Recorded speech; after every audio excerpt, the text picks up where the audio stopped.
আল্লাহর রাস্তায় একটা খেজুর দান করে হলেও তোমরা জাহান্নামের আগুন থেকে বাঁচো।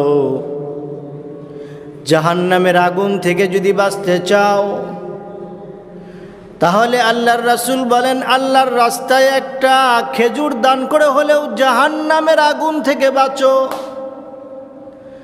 জাহান্নামের আগুন থেকে বাঁচার জন্য আল্লাহর রাস্তায় দান করার প্রতি আল্লাহর রাসূল উৎসাহিত করলেন, ইত্তাকুন নার ওয়ালাউ বিশিক্কি তামরাতিন। দান করার মাধ্যমে জাহান্নামের আগুন থেকে বাঁচা যায়। শুধু তাই নয়, আল্লাহর রাসূল বলেন, দানশীল ব্যক্তি জান্নাতে যাবেই যাবে।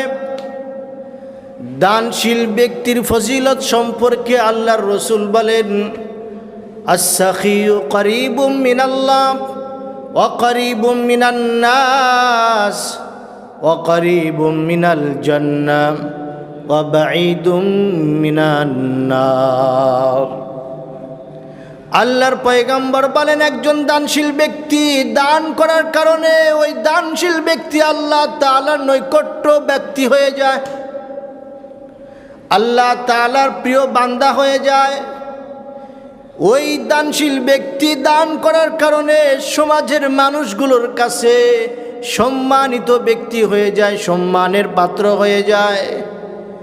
একজন ব্যক্তি আল্লাহর রাস্তায় তার সম্পদ দান করার কারণে ওয়া করিবুম মিনাল জান্নাহ, জান্নাতের নিকটবর্তী হয়ে যায়, জান্নাতের কাছে চলে যায়। এর জন্য আল্লাহর রাসূল বলেন, দানশীল ব্যক্তি জান্নাতে যাবেই যাবে। ওয়া বাঈদুম মিনান নার, দানশীল ব্যক্তি দান করার কারণে জাহান্নাম দানশীল ব্যক্তি থেকে দূরে সরে যায়। পক্ষান্তরে যেই ব্যক্তি তার ধন সম্পদ আল্লাহর রাস্তায় দান করে না, কাঞ্জুস কৃপণতা করে সম্পদ সঞ্চয় করে রাখে, জমে রাখে, আল্লাহর রাসূল বলেন, ওয়াল বাখিলু বাঈদুম মিনাল্লাহ, কাঞ্জুস কৃপণ ব্যক্তি আল্লাহর তাআলা থেকে দূরে চলে যায়। ওয়া বাঈদুম মিনান নাস, সমাজের মানুষ তাকে ঘৃণা করে, সমাজের মানুষ থেকে দূরে চলে যায়, সমাজের মানুষ তাকে পছন্দ করে না। ওয়া বাঈদুম মিনাল জান্নাহ, জান্নাত থেকে দূরে চলে যায়। ওয়া করিবুম মিনান নার, জাহান্নামের কাছে চলে যায়। এর জন্য আল্লাহ তাআলার দেওয়া সম্পদ, আল্লাহ তাআলার দেওয়া নিয়ামত, আল্লাহর রাস্তায় বান্দা তুমি যদি দান করো, সম্পদ কমবে না, সম্পদ কমে না। আল্লাহর দেওয়া নিয়ামত আল্লাহর রাস্তায় যদি তুমি খরচ করো, শুকরিয়া আদায় করে, আমার আল্লাহ তাআলা তোমার সম্পদ আরো বাড়িয়ে দিবে। আল্লাহ তাআলা বলেন, লা ইন শাকারতুম লা আযীদান্নাকুম ওয়া লা ইন কাফারতুম ইন্না আযাবি লাশাদীদ। আল্লাহ তাআলা বলেন, বান্দা আমি তোমাকে যেই নিয়ামত দান করেছি, এই নিয়ামত পাওয়ার পরে যদি আমি আল্লাহর শুকরিয়া আদায় করো, আমি আল্লাহ তাআলা তোমাকে নিয়ামত বাড়ায়া দেব। ও বান্দা, আল্লাহ তাআলার নিয়ামতের শুকরিয়া আদায় করার দুটি পদ্ধতি। একটা হলে জবান দিয়ে শুকরিয়া আদায় করা, আলহামদুলিল্লাহ, আল্লাহ তাআলা আমাকে এই সম্পদটা দান করেছেন। জবানে আলহামদুলিল্লাহ বললে নিয়ামতের শুকরিয়া আদায় হয়।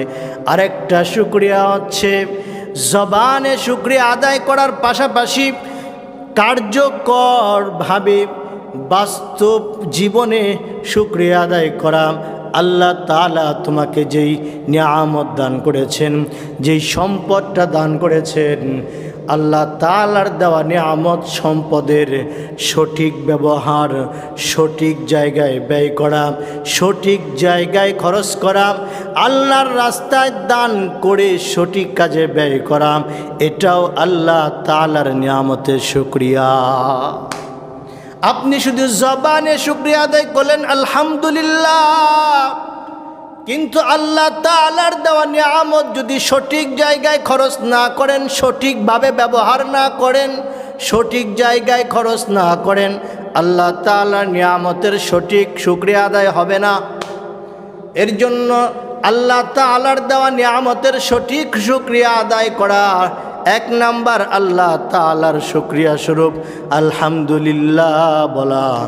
2 নম্বর, আল্লাহর রাস্তায় বেশি বেশি দান করা। আল্লাহর রসুল বলেন, এমন কোনো দিন নাই যেই দিন সকাল হয়, সূর্য উদয় হয়, আল্লাহ তাআলার পক্ষ থেকে 2 জন ফেরেশতা জমিনে আগমন করেন। একজন ফেরেশতা দানশীল ব্যক্তির জন্য আল্লাহ তাআলার কাছে দোয়া করেন, যেই বান্দা আল্লাহর রাস্তায় বেশি বেশি দান করে ওই বান্দার জন্য আল্লাহর কাছে দোয়া করে, আল্লাহুম্মা আতি মুনফিকান খলাফা, আল্লাহ তোমার যেই বান্দা তোমার রাস্তায় দান করলো, তোমার ওই বান্দার সম্পদের মধ্যে তুমি বরকত দিয়ে দাও। ওয়া ইয়াকুলুল আখার, অন্য ফেরেশতা দোয়া করে, আল্লাহ তোমার যেই বান্দা তোমার সম্পদ পাওয়ার পরেও তোমার রাস্তায় খরচ করে না, তোমার রাস্তায় দান সদকা করে না, আল্লাহ তুমি তোমার ওই বান্দার ধন সম্পদ ধ্বংস করে দাও। এর জন্য আল্লাহ তাআলার দেওয়া নিয়ামত আল্লাহর রাস্তায় দান করা, প্রতিদিন কম পক্ষে 1 টাকা হলেও যতটুকুন সামর্থ্য আছে অল্প অল্প করে প্রতিদিন আল্লাহর রাস্তায় দান করা। মুসলমান ভাইরারে আমার, এই যে একটা সাদাকা বক্স দেখতে পাচ্ছেন, এই বক্সটা প্রত্যেকটা মুসলমান পরিবারে থাকা বাধ্যতামূলক। যদি আপনি প্রতিদিন দান করতে চান, এরকম একটা দান বাক্স আপনার বাড়িতে রাখবেন। আপনি নিজেও প্রতিদিন এই দান বাক্সে অল্প অল্প করে কিছু টাকা ডোনেশন করবেন, দান করবেন। আপনি নিজেও দান করেন, নিজেও দানের প্রতি অভ্যস্ত হয়ে ওঠেন। আপনার পরিবারে আপনার ছোট ছোট কলিজার টুকরা, আপনার পরিবারে আপনার কলিজার টুকরা ছোট ছোট সন্তানরা রয়েছে, ওদেরকে ছোট কাল থেকেই আল্লাহর রাস্তায় অল্প অল্প করে দান করে এদেরকে দানের প্রতি অভ্যস্ত করে তোলা। এই দান বাক্সে অল্প অল্প করে প্রতিদিন 1 টাকা করে দান করবেন। আল্লাহর রসুল বলেন, আহাব্বুল আমালি ইলাল্লাহি আদওয়ামুহা ওয়া ইন কাল্লা, আল্লাহর কাছে ওই আমলটা সবচাইতে বড় দামি, সবচাইতে বড় প্রিয়, যে আমলটা অল্প হয় কিন্তু দায়মি হয়, নিয়মিত করা হয়।